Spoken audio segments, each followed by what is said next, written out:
RTV Audio.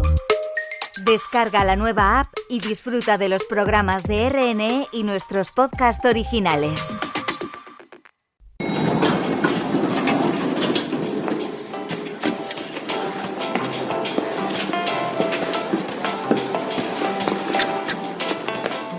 ...20 de abril de 2017. Representantes de 7 empresas de la construcción se reúnen en Madrid. En principio parece un encuentro más de los que mantienen semanalmente desde hace décadas. Sin embargo, esta vez va a ser distinto. Es la última reunión a la que van a asistir todos. Es la última cumbre del G7. En este G7 no hay fotos de familia, ni banderas, ni cordones de seguridad, ni manifestaciones en la puerta. No hay jefes de Estado, ni declaraciones oficiales, pero sí poder e influencia. Acciona, Dragados, FCC, Ferrovial, OHL, SACIR e Isolux son 7 de las constructoras más importantes del país y desde hace 25 años se reúnen cada semana en la sede de una de ellas. Pero hoy hay un run run en el ambiente.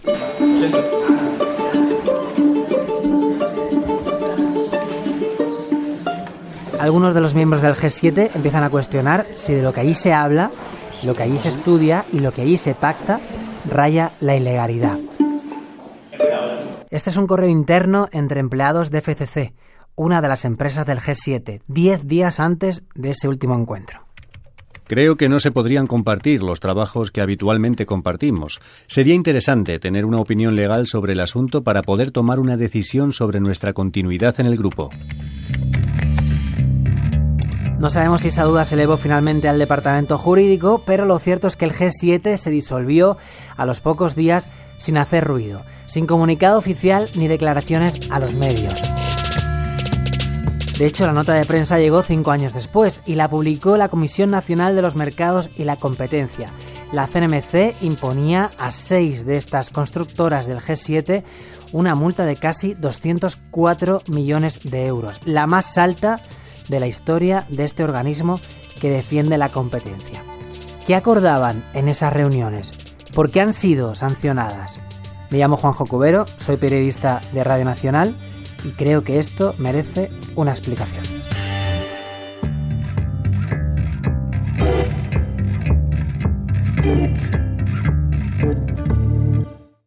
Me llamo María Luisa Tierno Centella, todo el mundo me conoce como Marisa, soy directora de competencia de la CNMC. Estamos hablando de que unas empresas se reunían semanalmente para considerar las licitaciones que estaban abiertas de la semana anterior y entonces decidían si contrataban conjuntamente a una o varias consultoras para que les realizara los trabajos que luego iban a utilizar en la oferta técnica y después lo iban a presentar con apariencia de que lo hacían independientemente, que es lo que esperaban las administraciones que hicieran.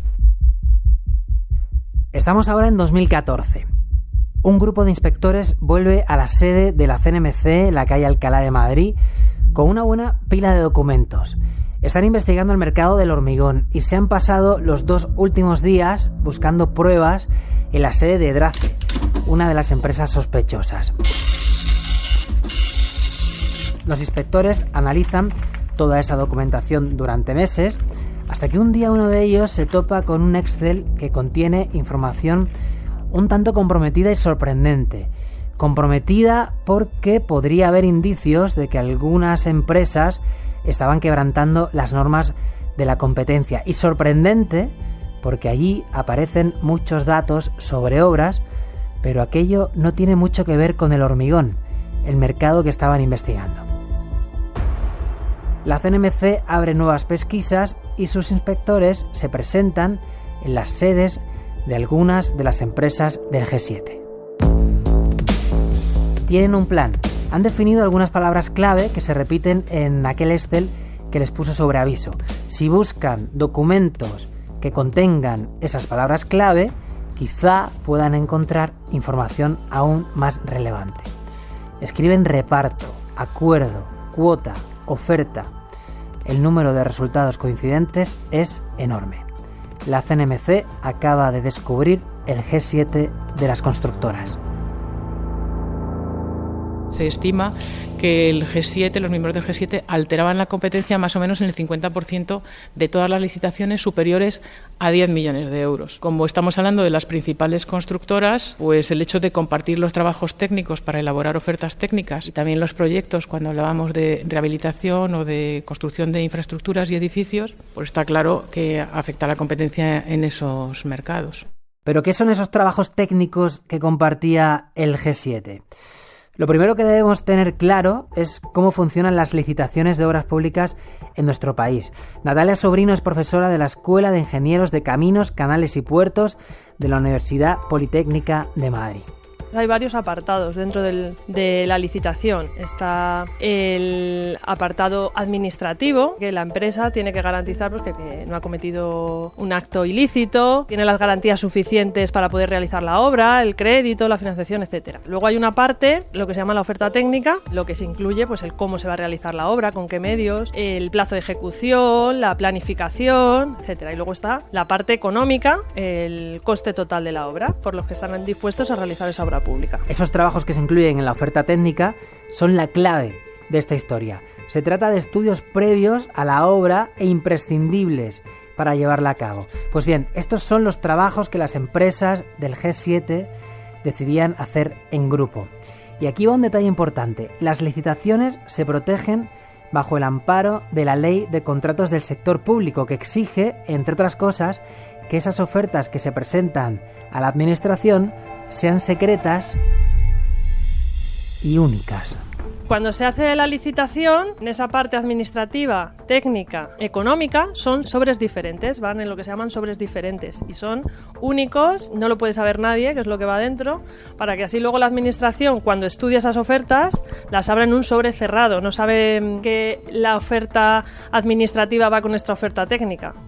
O sea, son independientes. La administración recibe las ofertas, se procede a su valoración y la obra se la lleva la empresa que obtenga más puntos. En muchos casos, la oferta técnica es la que marca la diferencia. Entonces, ¿qué pasa? Que a raíz de esto se produce una homogeneización o una uniformización prácticamente de las ofertas técnicas y se hace sistemáticamente.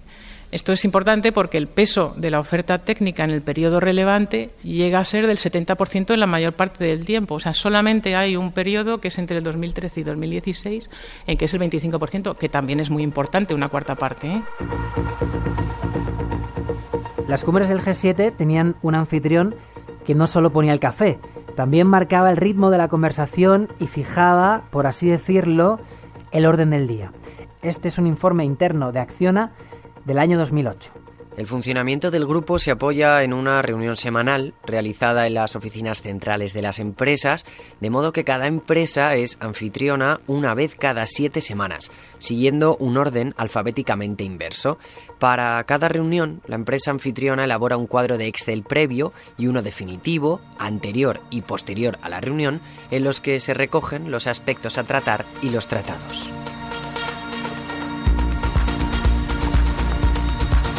En ese orden del día estaban las obras que habían salido a concurso en la última semana, desde la última cumbre del G7.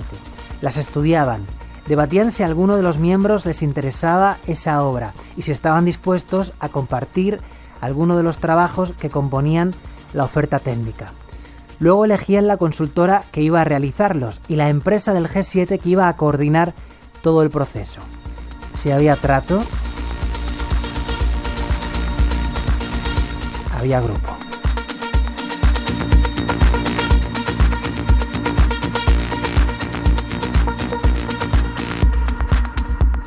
Claro, en eso consistía el asunto. No voy a poner todo el esfuerzo, no voy a echar toda la carne en el asador en esto porque es suficiente frente a terceros con hacer esto. Entonces, así me lo ahorro. Tengo todos estos ahorros y eso me permite pues tener un excedente que puedo utilizar en otras cosas. De acuerdo con la resolución, consta en que se podrían haber ahorrado de media un 75%. Sacir, buenos días. Hola, buenos días. Soy Juanjo Cubero, soy periodista de Radio Nacional. Grabados, buenos días, dígame. Os llamo porque estamos haciendo un podcast sobre la sanción que impuso la CNMC a las constructoras. Tras más de 22 años con la marca OHL, nace Hola, que y nos gustaría que participarais. Yo lo que te diría que te remitas al comunicado que envió SEOPAN en representación de todas las empresas del sector. Te adelanto que no solemos hacer este tipo de cosas. Yo creo, Juanjo, que lo mejor que puedes hacer es llamar a SEOPAN para que ellos te atiendan.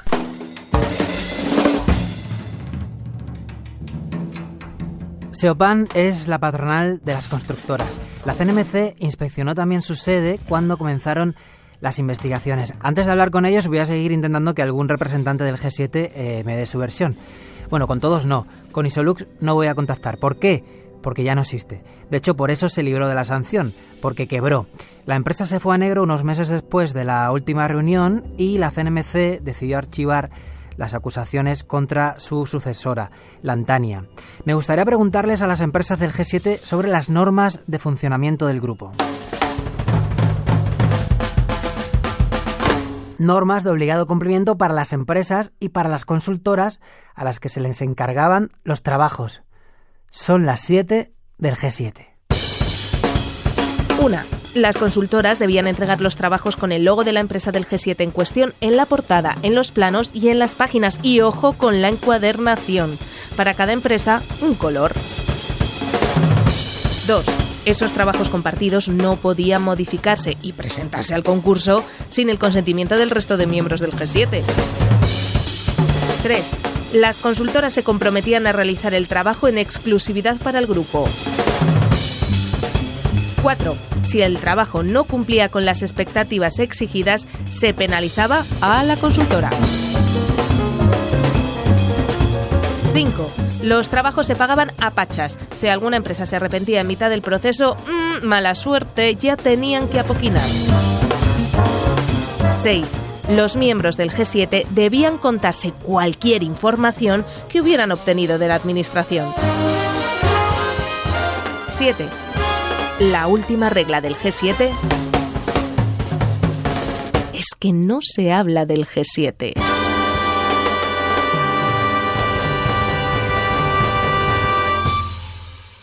Al compartir las ofertas técnicas y al compartir información comercialmente sensible sobre lo que iba a presentar cada empresa, se reducía la incertidumbre que es inherente al proceso de competencia entre las empresas. Y luego, además, se ahorraban costes, claro, y tenían una ventaja competitiva con respecto a los otros operadores en el mercado. Por otra parte, la Administración esperaba y hubiera debido recibir una variedad de ofertas de mejor calidad y con mayor diversidad. Y, sin embargo, se le hurtaba esa posibilidad porque se homogeneizaban las ofertas de las 7 mayores constructoras de España.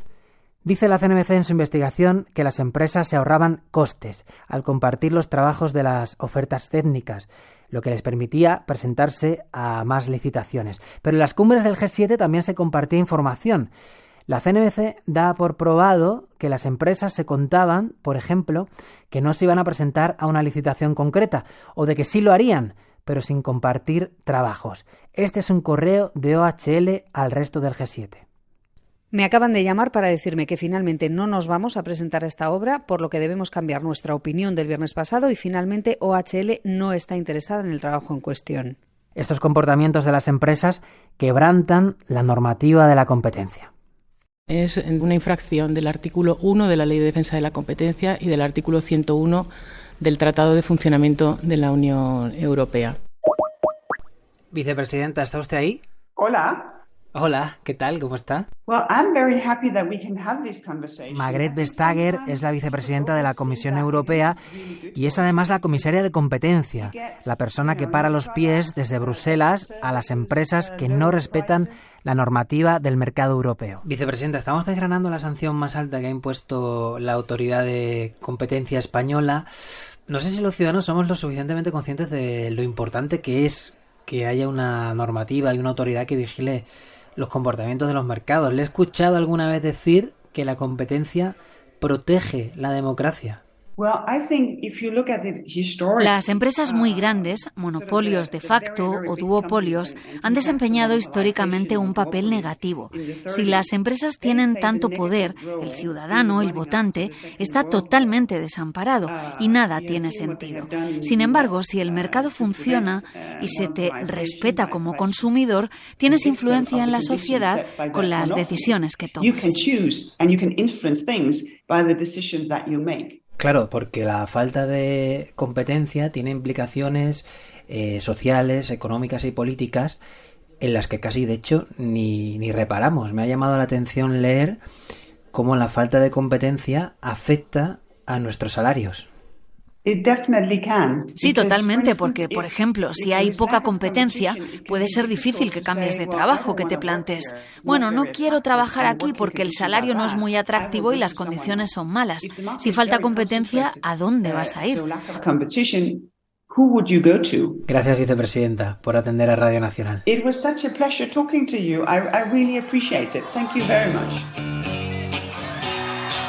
Un correo electrónico intercambiado entre las empresas del G7 pone fecha a la primera cumbre. Que la Expo, pues, que es una cosa que es grandiosa, que se han hecho una infraestructura grandísima para la ciudad de Sevilla. 2 horitas y media ahí en Sevilla, pues de lujo.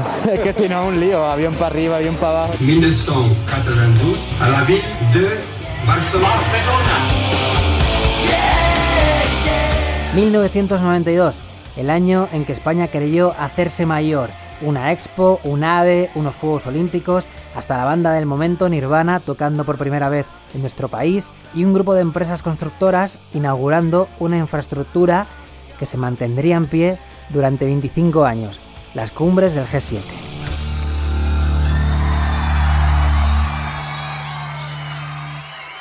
Marisa, ¿cómo pudieron reunirse durante 25 años estas empresas sin que competencia detectara nada? No sé si tenéis que hacer autocrítica o entonar el mea culpa. No sé muy bien si es tanto entonar el mea culpa. Lo que sí quiero decir es que estamos hablando de unas prácticas hasta el 2017 y estamos en otra era. A partir del año 2018 es obligatorio en España que toda la contratación pública se haga por medio electrónico y desde el año 2018 nosotros también tenemos la unidad de inteligencia económica. Nosotros somos capaces de explorar si se dan indicios de que grupos de empresas estén poniéndose de acuerdo en distintas licitaciones. Yo tengo la confianza de que si esto se hubiera producido en una época más moderna, pues a lo mejor hubiéramos podido ver indicios de esto y haber podido intervenir antes. Estoy leyendo la resolución de la CNMC y es que la lista de obras en las que el G7 supuestamente compartió trabajos es enorme y afecta a toda España. Tramo de la autovía entre Linares y Albacete, obras en el aeropuerto de Tenerife Sur, en el puerto de Palma de Mallorca. ¿En Galicia qué tienen? En Galicia, pues mira, a ver, por ejemplo, las obras de los juzgados de Santiago de Compostela y el edificio para el Centro de Emergencias 112 de Pontevedra. Si es que ¿Aquí en Madrid?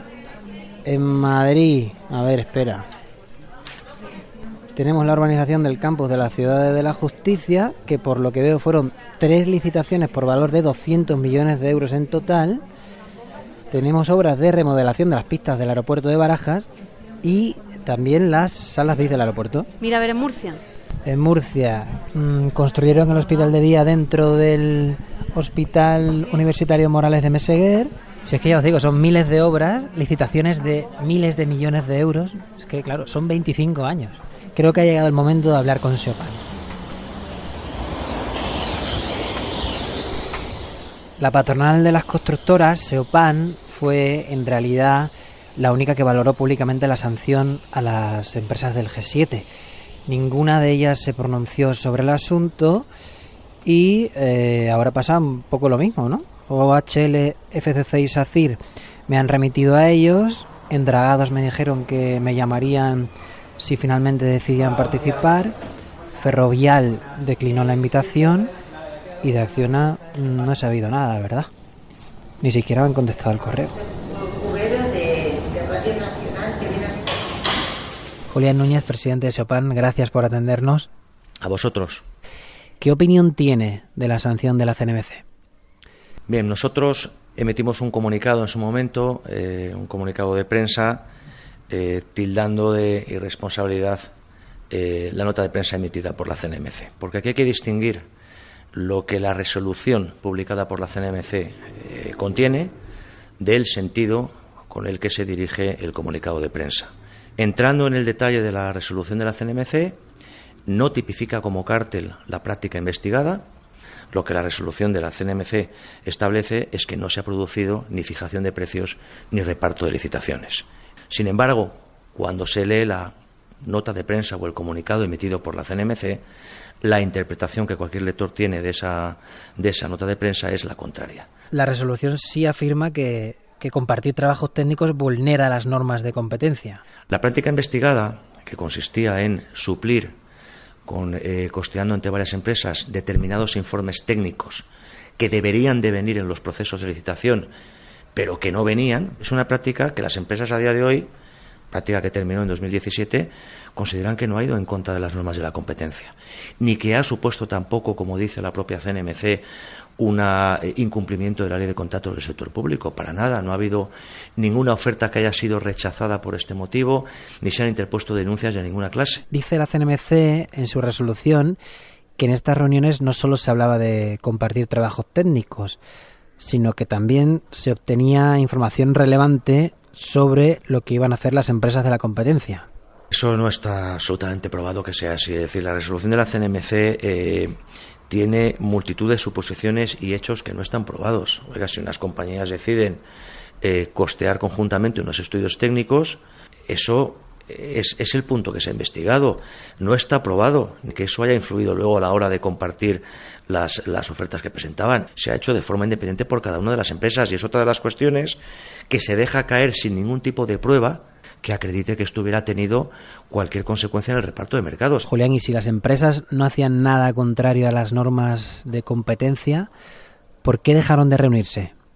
Bueno, pues porque considerarían que eso podía tener consecuencias jurídicas o porque... ¿Pero por qué podían pensar que tenía consecuencias jurídicas? Bueno, porque al final, pues lo desconozco, no sé por qué decirte, no te lo puedo decir, no sé cuándo se produjeron las investigaciones, pero bueno, pues consideran que era una práctica que podía tener cierta incertidumbre jurídica y precisamente porque al final esta práctica podía tener repercusiones, aunque fueran solo de carácter reputacional, más allá de la práctica que estaban haciendo, ¿no?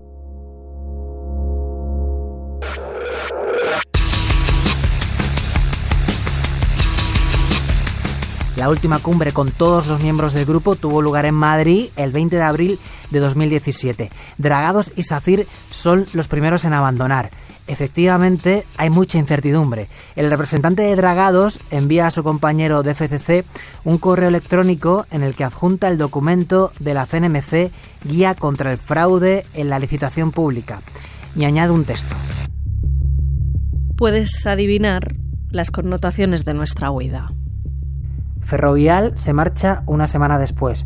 Quedan OHL, FCC y Acciona. El director de contratación de OHL llama al de FCC para valorar qué van a hacer ellos. FCC envía este correo. Tengo mis dudas. Si esos trabajos se presentan tal cual se elaboran, se está anulando la capacidad del promotor para valorar de forma diferente. FCC también decide irse y el G7 se disuelve definitivamente el 11 de mayo de 2017. Buenos días. Al final me dieron la orden de abandonar, por lo que hoy ha sido la última reunión del grupo, ya que OHL tampoco seguía si había alguna baja más.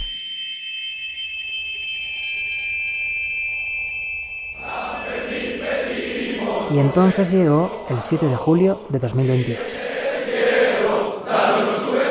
Volví a los encierros a San Fermín, casi 2 años después, aunque la mirada estaba puesta en el número 10 de Downing Street.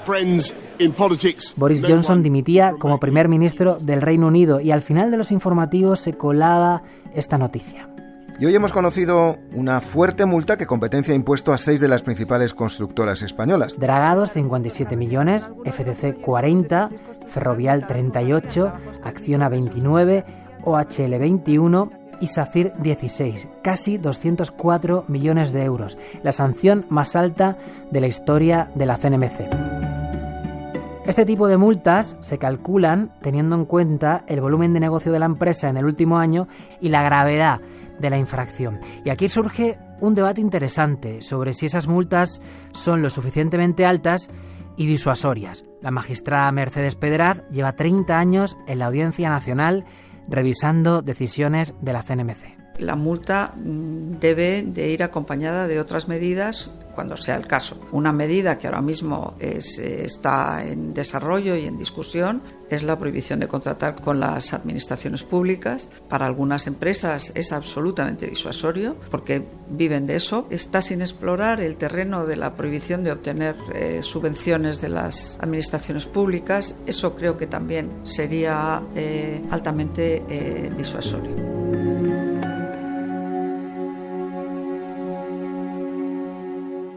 Estoy en la Plaza de la Villa de París, en el centro de Madrid, porque aquí va a terminar esta historia, concretamente en el edificio que tengo a mi izquierda, en el Tribunal Supremo.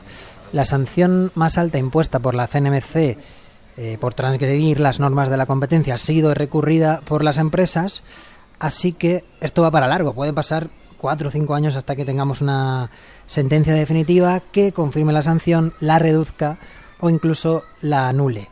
En SEOPAN son optimistas porque dicen que la justicia tumba muchas de las sanciones que impone la CNMC. Tanto personalmente como institucionalmente como presidente de SEOPAN le digo que no cabe ninguna duda y confiamos en que esto se va a desestimar en los tribunales, no tenemos ninguna duda. Es cierto que la justicia ha rechazado numerosas sanciones de la CNMC, en algunos casos no porque esas prácticas contrarias a la competencia no existieran, sino por errores en el procedimiento sancionador. La CNMC se defiende. Creo que es bastante palmario que hemos cambiado la manera de hacer las propuestas de resolución y espero que mi aportación a la CNMC tenga algún calado para favorecer eso, el rigor y la robustez primero de las propuestas de resolución y luego pues indirectamente de las resoluciones. La prohibición de contratar no podrá resolverse hasta que la sentencia no sea firme, así que las empresas del G7 pueden seguir licitando con la administración.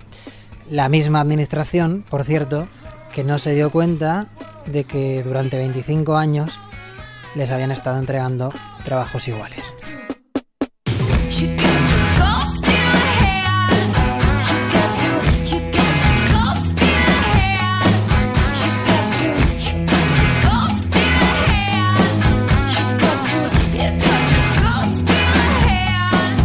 Esto merece una explicación. Es un podcast del equipo de audio digital de RTV Noticias. La grabación es de Juan Orejudo, el montaje es de Juan Luis Martín y yo soy Juanjo Cubero. Ya estamos trabajando en el próximo capítulo, así que hasta pronto.